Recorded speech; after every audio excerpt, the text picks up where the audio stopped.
오늘은 다니엘서 2장의 말씀을 가지고 우리가 가야 할 길이라는 제목으로 함께 말씀을 나누기 원합니다. 패밀리 퓨드라고 하는 미국 오락 프로그램이 있죠. 현재는 스티브 하비가 진행자로 있습니다.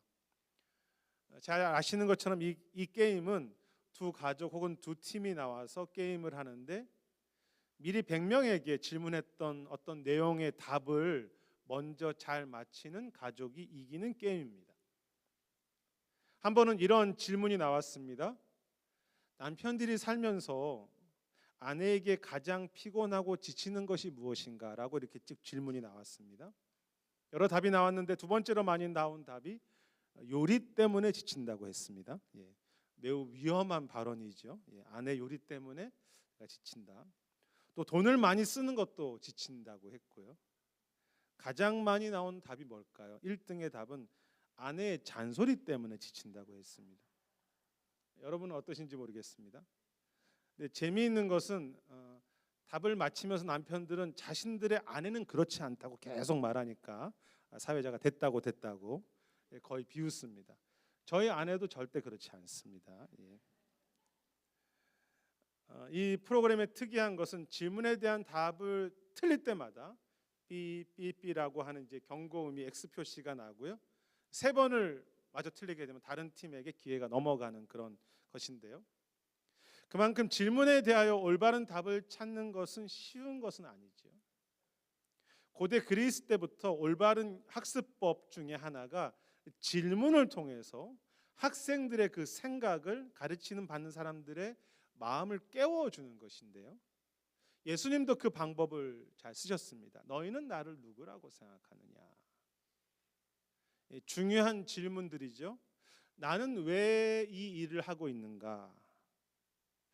우리 가정은 지금 무엇을 향해서 가고 있는가? 우리 교회는 걸어가는 그 방향이 어디인가?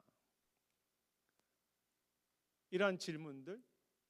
그런데 오늘 말씀, 다니엘서 말씀은 그러한 중요한 질문에 대한 답을 주시는 것처럼 보입니다. 우리가 살아가야 하는 이유와 우리가 가야 할 방향에 대해서 답을 해주고 있다고 할까요? 오늘 본문에는 느부갓네살 왕이 매우 이상한 질문을 하는 모습이 나오는데요. 느부갓네살 왕이 어느 날 꿈을 꾸게 되는데 그 꿈 때문에 잠을 이루지 못하고 매우 고민하게 되지요. 그래서 2절에 보면 박수, 술객, 술사, 당시의 지혜자들에게 자신의 꿈을 알려달라고 질문합니다. 내 꿈의 의미가 무엇이냐라고 묻는 것이 아니라 내 꿈 내용이 무엇인지를 질문하는 것이죠. 너무 이상한 질문이기 때문에 그 왕을 돕는 지혜자들은 꿈을 내용을 알려주시면 뜻을 말할 수 있다고 그렇게 이야기하자 막 왕은 화를 내면서 너희가 꿈의 내용을 알지 못하면 모두 죽을 것이라고 그렇게 위협하게 됩니다. 아마도 이 왕의 입장에서는 꿈의 내용을 알 수 있다면 그가 꿈을 바르게 해석할 수 있는 자격이 있지 않나라고 생각한 것 같습니다. 그래서 다니엘을 포함해서 많은 지혜자들이 목숨의 위험이 있었습니다. 그때 다니엘은 친구들에게 하나님께 기도해 줄 것을 요청하게 되고요. 19절에 보면 그 밤에 하나님께서 다니엘에게 그 꿈의 내용이 무엇인지 또 그 의미를 알려주셨죠. 그리고 다니엘은 그 꿈의 내용과 해석을 왕에게 설명하게 되고요. 왕은 다니엘을 인정하면서 이제 그 다니엘을 중요한 인물로 높여주는 것이 2장 전체의 어떤 스토리 내용이지요. 그러므로 이 2장은 마치 다니엘이 기도함으로써 지혜를 얻는 모습이라든지 느부갓네살 왕의 그 꿈을 알려주어서 지금 왕이 힘들어하잖아요. 그 왕을 돕는 것이 중요한 주제처럼 보입니다. 언뜻 보면 많은 경우 믿음의 다니엘, 기도하는 다니엘, 지혜로운 다니엘을 생각하지요. 하지만 오늘 본문을 잘 살펴보면 그러한 것들이 주제가 아니라 다른 것에 초점을 두고 있다는 것을, 다른 답이 있다는 것을 알게 됩니다. 하나님께서 다니엘에게 꿈을 알려주셨을 때 우리가 읽었던 19절부터 23절에 보면 무려 5절에 걸쳐서 다니엘이 하나님을 찬양합니다.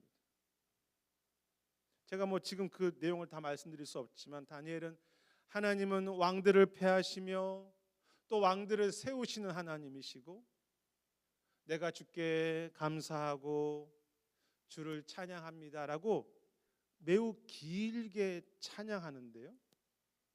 마치 다니엘이 찬양하기 위해서 기다린, 주님을 사랑하기 위해서 기다린 사람처럼 보입니다. 그뿐 아니라 오늘 제가 읽지 않았지만 다니엘이 이제 왕에게 꿈을 알려주게 되거든요. 그때 28절에 보면 다니엘은 이 일은 오직 하나님만이 알려줄 수 있다고 그렇게 하나님을 높이고 찬양하고요. 매우 특이한 것은 그 꿈을 해석을 들은 후에 이 느부갓네살 왕은 하나님의 사람은 아닌데도 47절에 보면 하나님은 모든 신들의 신이시며 모든 왕의 주인이라고 그렇게 찬양합니다. 찬양, 찬양, 찬양. 다니엘이 기도해서 지혜를 얻는 모습이라든지 바벨론 왕의 꿈 자체가 오늘 본문의 이 초점 포커스가 아니라 그 모든 답들은 삐삐삐 잘못된 답이고요. 하나님을 찬양하며 주를 사랑하는 것이 오늘 본문 전체에서 중요하게 강조되고 있는 것이죠.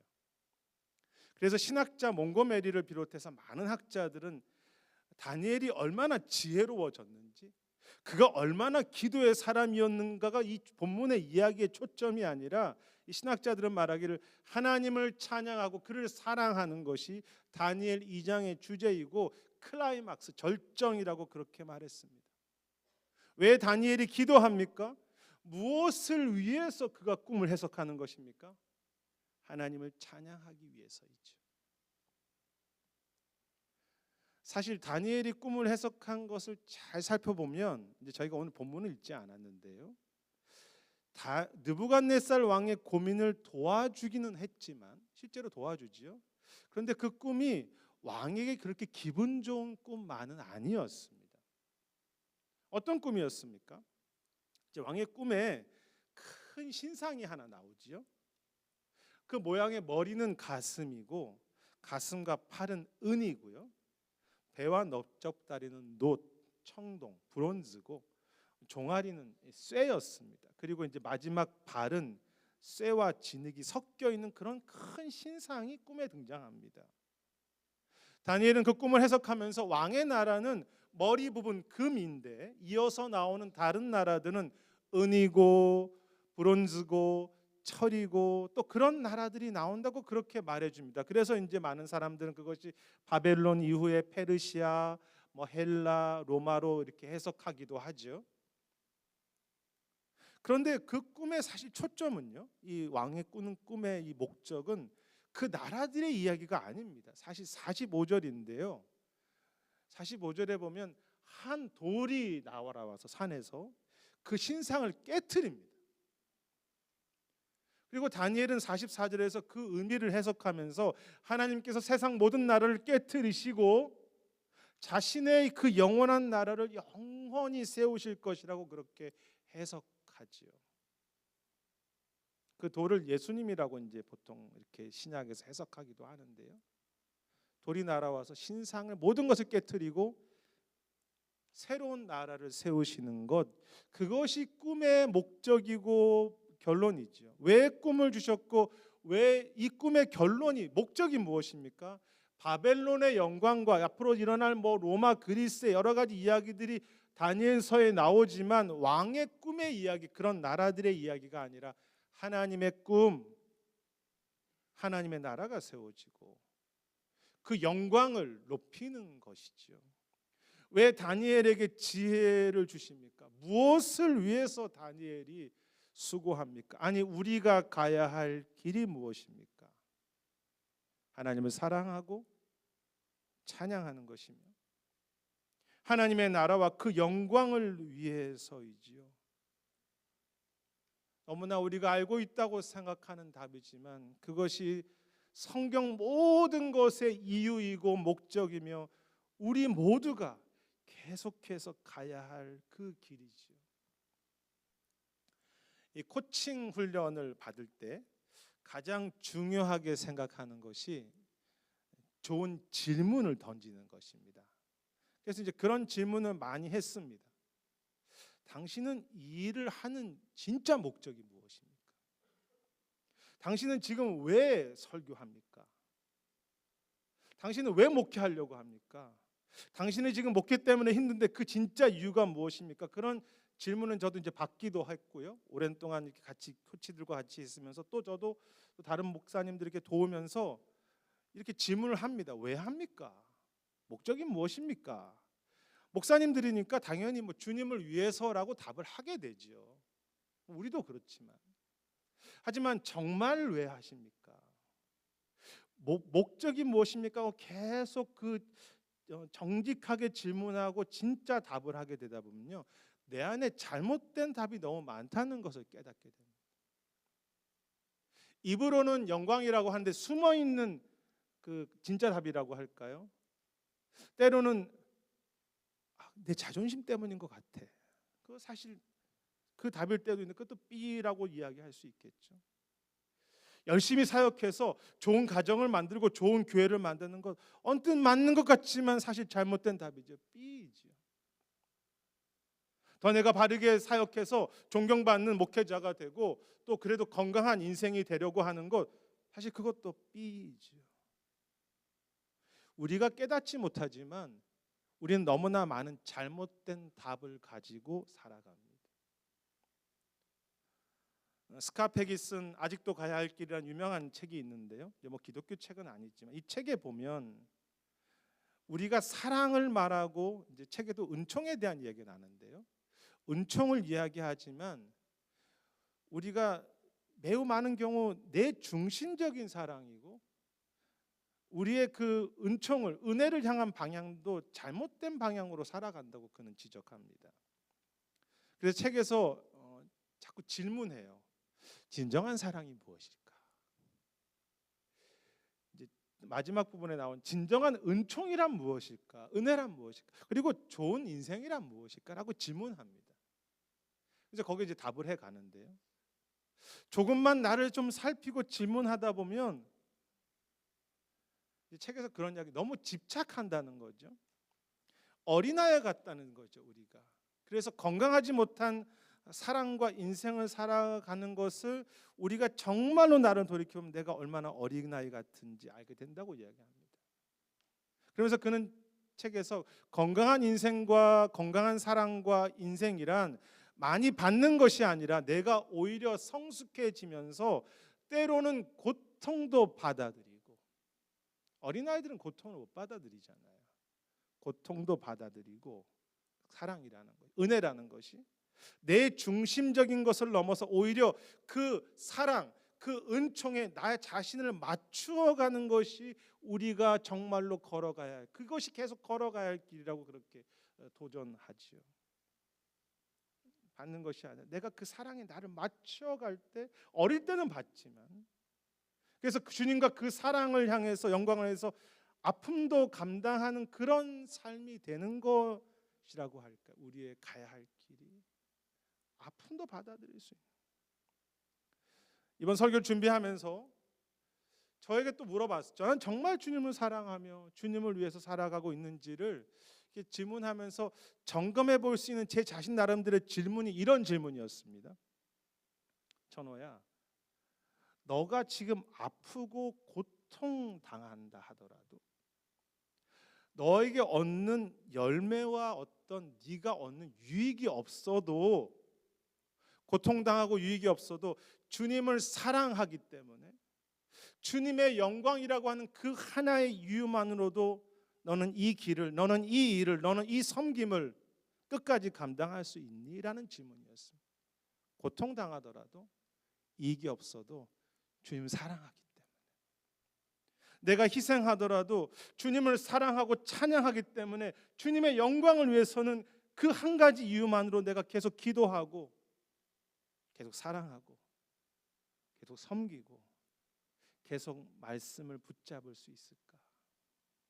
내가 아프더라도. 여러분은 어떻게 답할 수 있겠습니까? 예, 주님 한 분이면 저 족합니다.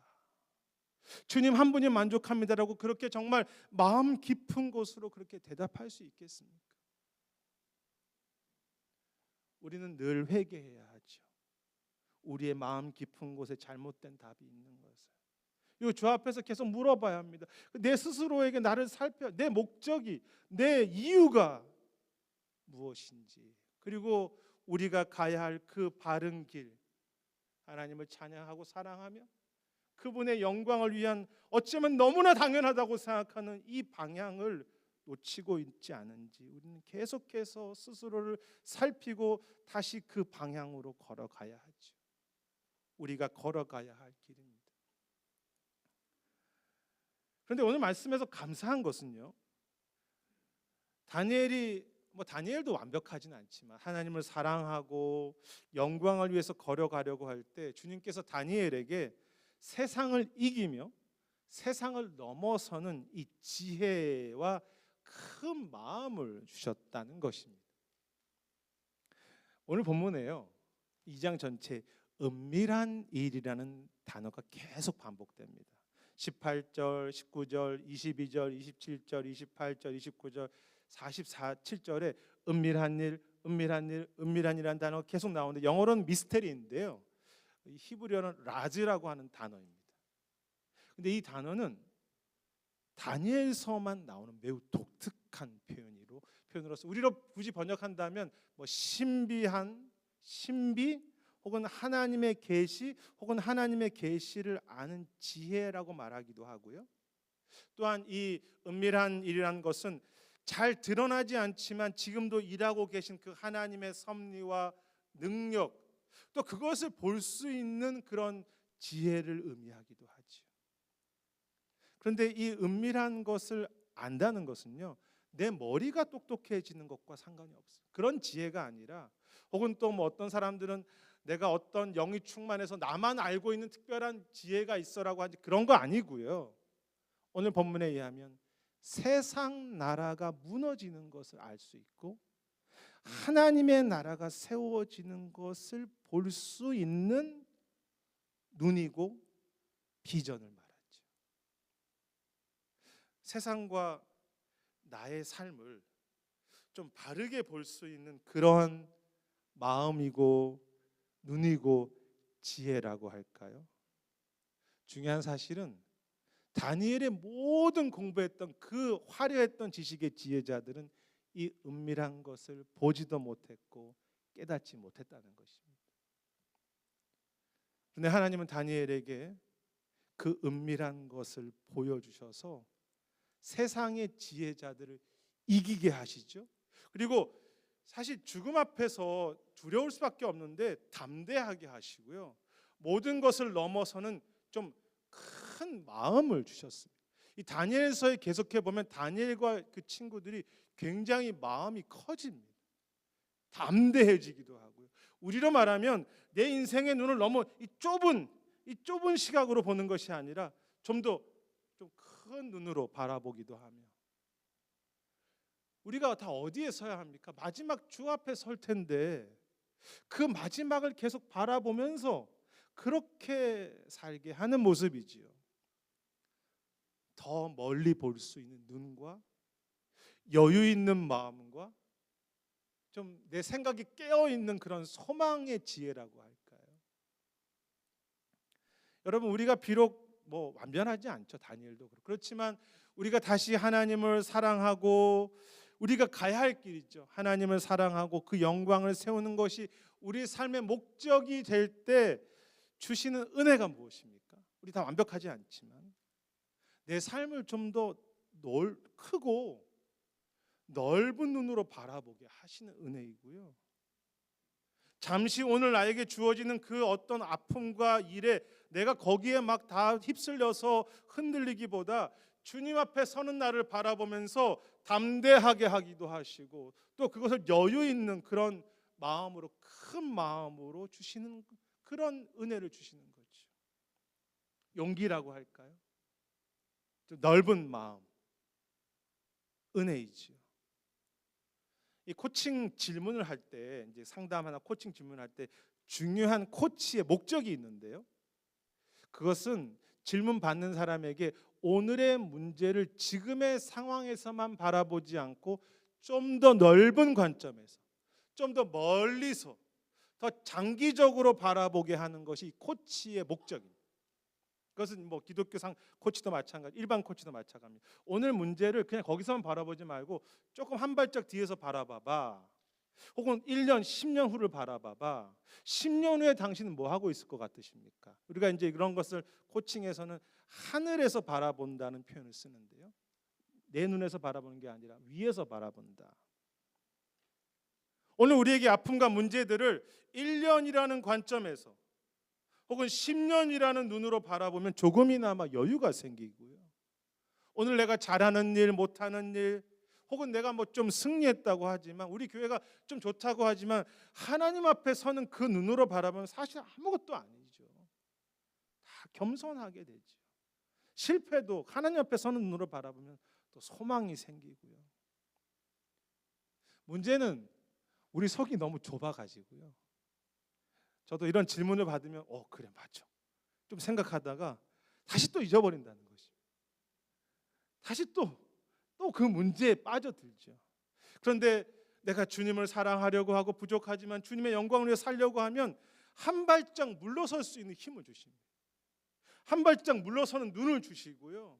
지혜를 주시는 그 주님이 주시는 것이 그것이 은혜이죠. 더 멀리서 바라볼 수 있게 하시는 것. 여러분이 아시는 것처럼 저는 참 성질이 급하고 저의 주어진 환경에 쉽게 빠지는 참 눈과 마음이 그리 크지 못한 사람. 여러분들이 아시듯이 그래서 속이 너무 좁은 좁쌀 영감이라고 할까요? 좁쌀 아줌마, 좁쌀 아저씨. 우리 중에는 보니까 좁쌀은 아무도 안 계신 것 같아요. 다 저만 잘하면 될 것 같습니다. 그런데 제가 좁쌀 영감 같은 그렇게 너무 속이 좁은데 시간을 지나면서 돌아보니까 주님께서 저에게 때로는 실패도 주셔서 또 말씀도 주시고요. 또 많은 동역자들, 성도님들도 그렇고 또 목회자들도 그렇고 또 그렇게 통해서 내가 가는 길이 그냥 다른 거 다 내려놓고 주님을 사랑하고 주님의 영광만을 위해서 살도록 그거 하나만의 목적으로 살도록 조금씩 더 인도하시는 그날을 은혜를 주시는데, 그러면서 저의 눈과 마음이 좁쌀 같은 저의 마음이 조금이나마 더 크고 멀리 보게 하시고, 제 본성의 마음은 너무나 좁지만 주님의 마음을 저에게 부어주셔서 아픔 중에도 기쁘게 하시고요. 문제가 있지만 용기도 주시고, 저는 용기가 없지만 또 좀 물러설 수 있는 여유도 주시고, 그리고 오늘 나는 나만을 위해서 살 수밖에 없는, 내가 사랑받는 것을 위해서 살 수밖에 없는 그런 사람이지만 조금 더 물러서서 다른 사람을, 나만을 위해 살지 않도록, 우리 교회만을 위해서 살지 않도록 조금씩 더 이끌어 가시는 것을 지난 사역을 통해서, 지난 삶을 살면서 그렇게 깨닫게 됩니다. 사실 여러분도 그러시지 않습니까? 우리를 점점 넓게 하시지요. 짐 엘리어트라고 하는 유명한 분이 아실 텐데, 여러분도 그분은 몇 사람의 동역자들과 함께 에콰도르에 선교하러 갔다가 참 유능한 인재들이었습니다. 근데 제대로 복음도 전하지 못하고 젊은 나이에 비참하게 원주민들에게 희생을 당했던 분입니다.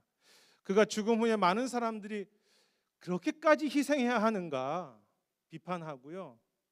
꼭 그렇게 주님을 사랑해야 하는가, 아깝다고 그렇게 말했지요. 근데 이제 그가 쓴 책도 있지만 그의 부인이 나중에 쓴 영광의 문이라는 책 제가 소개한 적도 있는데요. 그 남편, 그 책의 맨 마지막에 보면 남편 짐 엘리어트가 썼던, 그가 마음을 담은 일기의 내용이 기록되어 있습니다. 이런 내용입니다. 짐 엘리어트의 일기인데요. 죽기 전에, 오래전에 쓴 책이 그 일기겠죠. 나의 삶을 주님께 오직 드린다. 인간에게 그 이상 무엇을 바라겠는가? 그분을 사랑하고 기뻐할 수만 있다면 내 평생 다른 것 아무것도, 다른 일 아무것도 하지 않아도 좋을 것이다. 사랑하는 주님을 바라보면서 웃을 수만 있다면, 그럴 수만 있다면 다른 것 없어도 괜찮으리. 하늘에 별이 없고 자녀가 없어도 나는 좋으리. 오직 주님 한 분으로 나는 만족하리. 그리고 이렇게 또 일기에 쓰고 있습니다. 오 예수님, 주님의 영광이 언제 이 땅에 충만해지나요? 그날이 오면 모든 것들이 무의미해지고 사라질 것입니다. 지금은 사람들이 교만하고 칭찬받지만, 자기들이 높아지지만, 그날이 오면 우리의 공로를 돌아보고 자랑할 자가 아무도 없을 것입니다. 천국의 영광이시여 속히 오소서. 속히 오소서.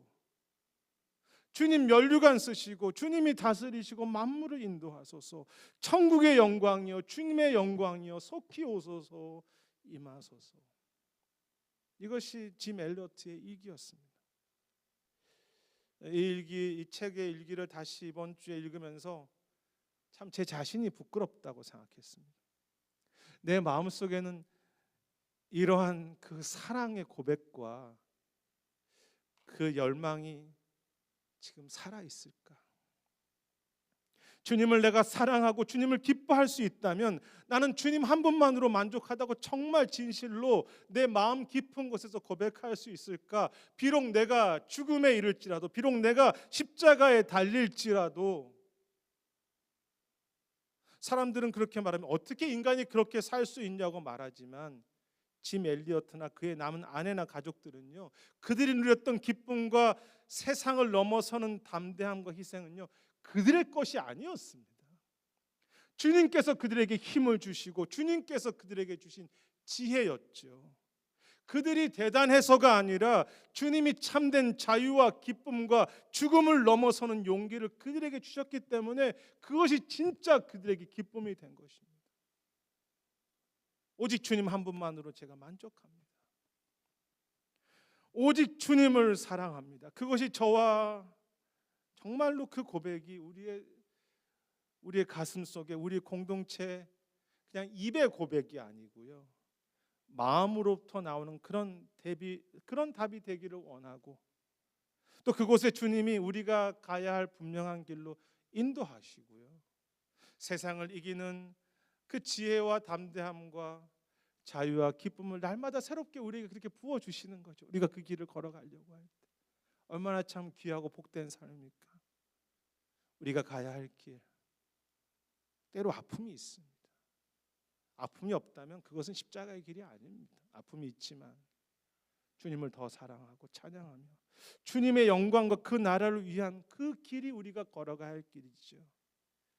그 길 가운데 지혜도 주시고 넓은 마음도 주시고 용기도 주시는 그 주님의 손을 꼭 붙잡고 주님과 함께 그 주님을 따라서 저 본향을 향해서 끝까지 흔들리지 않고 바른 길로 걸어갈 수 있는 그런 가정들, 그런 한 분 한 분들, 또 그런 교회, 또 그런 저와 우리의 다음 세대들, 그런 바른 길로 걸어가는 우리 모두가 되시기를 주의 이름으로 축원하겠습니다.